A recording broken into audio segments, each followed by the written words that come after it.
Ahora me parece interesante ver lo que dice el Comité sobre los Derechos de las Personas con Discapacidad de la Organización de Naciones Unidas, ONU, en el 2016.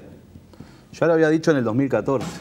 En el capítulo Uruguay, la ONU, que trabaja justamente, que es el organismo rector sobre política de discapacidad, dice, y hace una nota, le tira las orejas al Estado uruguayo, y al Uruguay, al capítulo Uruguay, por varias cosas. Entre ellas dice, en la Revolución del Uruguay incluye la preocupación porque persisten en el Estado prejuicios y estereotipos negativos hacia las personas con discapacidad, y por la falta de estrategias que promuevan específicamente los contenidos de la Convención y el modelo de la discapacidad basado en los derechos humanos y la existencia de campañas privadas, como Teletón, que refuerzan el modelo caritativo hacia las personas con discapacidad y no el modelo inclusivo que trata a las personas como sujetos de derechos y no como sujetos de la caridad. Esto lo dice en el 2016 Naciones Unidas sobre la revisión que hace el capítulo Uruguay, específicamente el Comité sobre los Derechos de las Personas con Discapacidad de esta organización. Ya lo había dicho en el 2014 esta institución en su momento,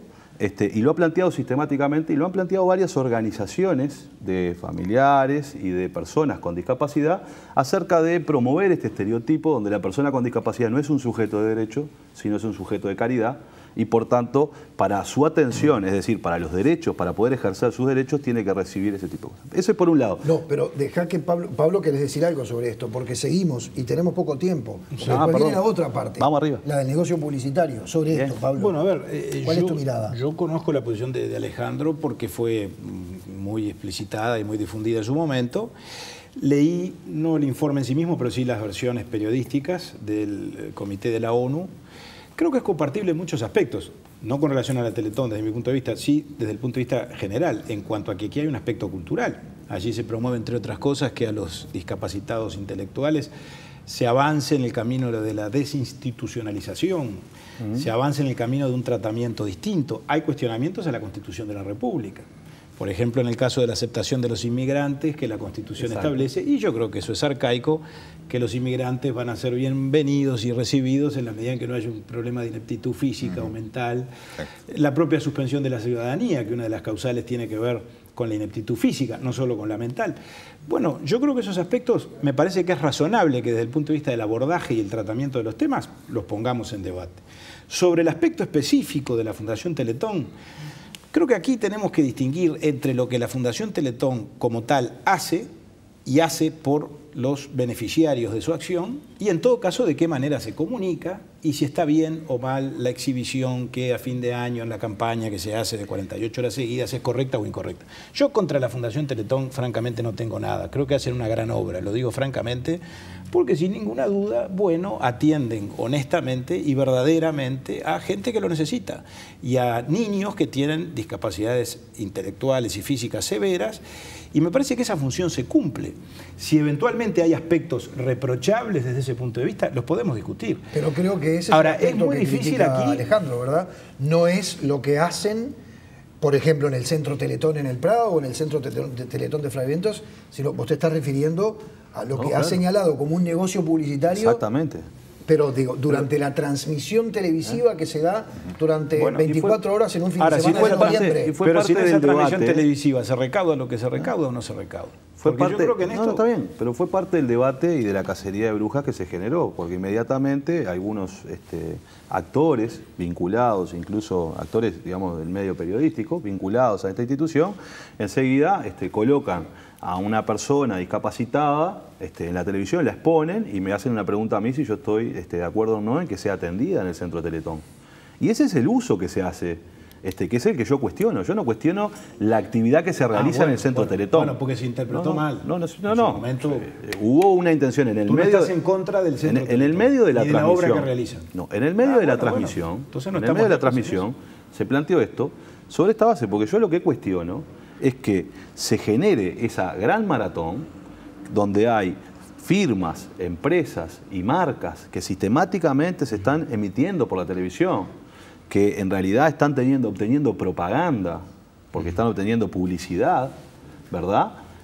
Porque salen en la televisión y en cadena, ¿verdad?, nacional, ¿verdad? Y yo cuestiono eso, esa actividad. Y la exposición. Ahora mi pregunta es, ellos. ¿ese no será el precio que tenemos que pagar? Y bueno, si ese es el precio, bajo, a mí no me gusta. Bueno, perdón, pero para poder obtener los recursos, porque los recursos tienen un destino concreto, que es atender a los que más lo necesitan, ¿no? No, pero porque ahí entramos al terreno de la responsabilidad social empresarial. Sí. ¿Qué es la responsabilidad social empresarial?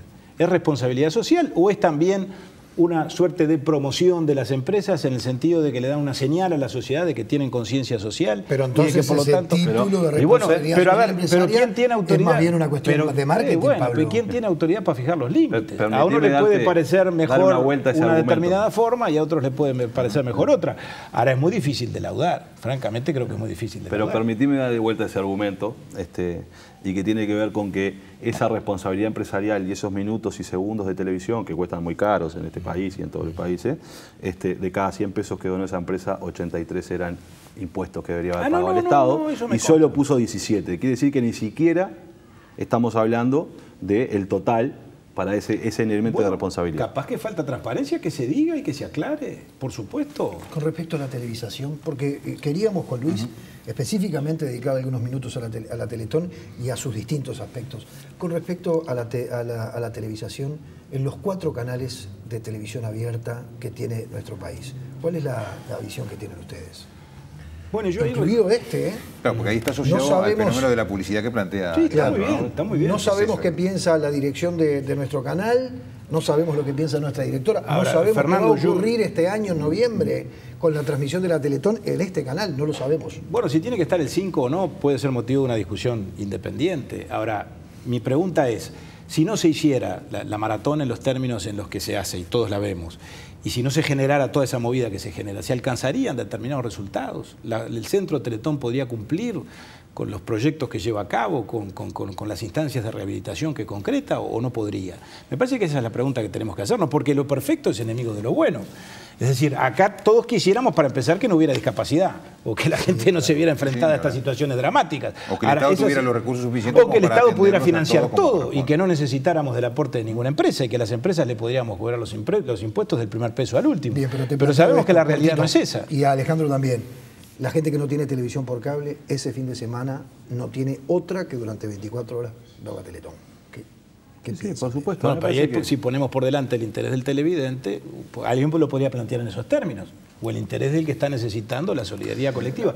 Esto según como se lo quiera ver, me parece a mí, ¿no? A mí me parece, y francamente no lo digo por medio de una chicana. Yo creo que hay que disputar, no lo digo como una chicana por esto que voy a decir. Yo no comparto esa idea de que, lo decía Pablo, yo sé que él no lo piensa, pero quedó expresado, de que no existiera discapacidad, ¿no? Es decir, en realidad las personas tenemos diferentes capacidades y discapacidades a lo largo de la vida. Yo no usaba lente, solo uso lente, y en este caso es una discapacidad que tiene que ver con una cuestión visual. Porque en realidad eso forma parte de esta discusión. Porque, por ejemplo, en Esparta los mataban a los discapacitados porque no servían para la guerra. Luego el paradigma fue, tienen que ser sujetos de caridad. Y básicamente las instituciones vinculadas a lo religioso eran las que atendían. Y ahora estamos discutiendo justamente el tema de los derechos y decir, bueno, las personas tienen discapacidad, son personas con discapacidad, algunas más severas, otras menos severas, y lo que tenemos que garantizar nosotros es que puedan ejercer todos sus derechos y lo hagan en función de... Ahora, los que aparecen allí, su familia no van obligados, no es imperativo, pero por eso, es parte de sus derechos. Por eso yo te decía que no era parte de una... Se supone que las personas discapacitadas tienen tutores, tienen curadores. Por eso te estaba planteando que no era una chicana. Te digo, en el concepto general de hacia dónde vamos con el tema de discapacidad. Sobre la existencia y las personas que se asisten allí, está bien. Hay discusiones también sobre los modelos asistenciales. Yo no soy especialista en eso, pero... Bueno, hay una ley de salud mental en marcha, ¿no? Sí, sí. Lo que sí creo es que me parece que habría que ser mucho más cuidadoso a la hora de exponer, como se expone a partir de esa maratón que se establece, porque creo que justamente, junto con lo que dice Naciones Unidas, termina reforzando este otro estereotipo, que es el del sujeto de la caridad y no sujeto de derecho. Ahora, yo creo que ahí hay una opinión que cuenta más que la nuestra, por lo menos más que la mía, que es la de los que padecen esa realidad en carne propia, que no son solo los chicos, sino sus padres y sus tutores y sus curadores, que por lo tanto son responsables por ese niño o esa niña y que, bueno, si resuelven, por lo tanto, ir a donde van, y que se visibilice la situación por la que atraviesan, es porque actúan voluntariamente, a veces llevados por la desesperación, probablemente, y por la aflicción. Tiene cara de hereje, decía bueno, sin Nahuel. ninguna duda. Ahora, eso tenemos que coartarlo, limitarlo, es una discusión difícil, porque además creo que la libertad está de por medio también en toda esa discusión.